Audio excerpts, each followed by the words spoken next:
Welcome back to the Animal Eye Project.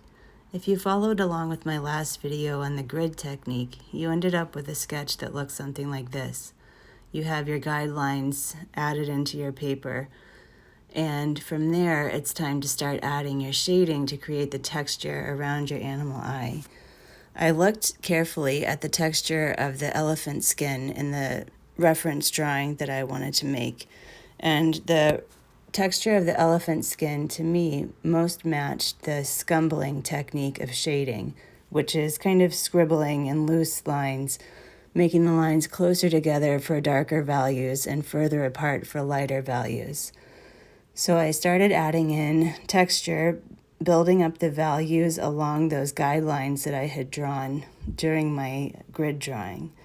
You'll notice that I'm just using the scumbling technique all around the animal eye, moving my lines farther apart for lighter values, closer together for darker values.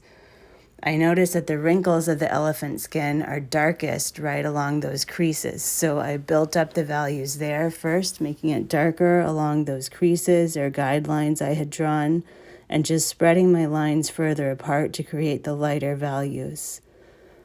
I am carefully looking at the image that I chose, which is up on my computer in front of me the whole time I'm drawing, and I'm looking back and forth to see where are the lights, where are the darks, where are the grays in between, and creating that contrast as I'm going around my drawing.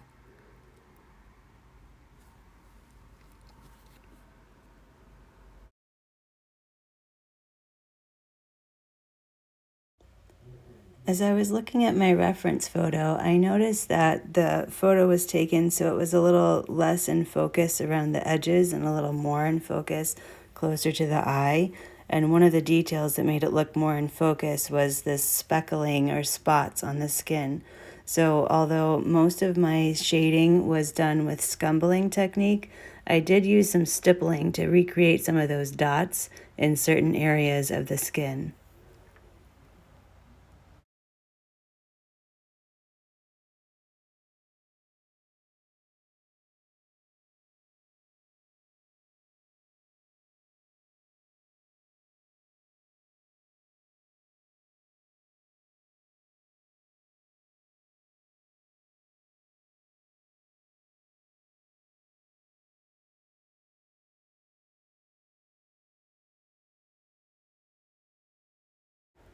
As I was coming towards the end of my drawing, I kept a careful eye on my reference photo and looked back and forth from the reference photo to my drawing to see where I might have made mistakes in shading. What areas should I have made darker? What areas should I have left lighter? I went back and added some values around in different areas, and I also used my eraser in some parts to bring back some highlights that I had made too dark.